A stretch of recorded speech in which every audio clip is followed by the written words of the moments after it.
Okay guys, I just finished this little project here.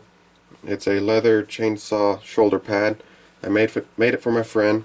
It's going to go on his suspenders, and when he's carrying his chainsaw around, he can rest the bar on here, and will give his shoulder a little bit of protection, be a bit more comfortable for him.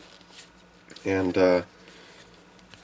yeah, I made these two cuts here for his suspenders.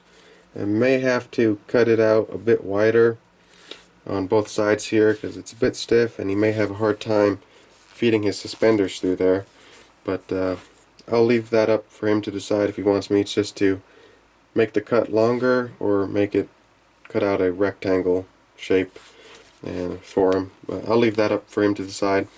I'll see him later on today, but I'm calling that good.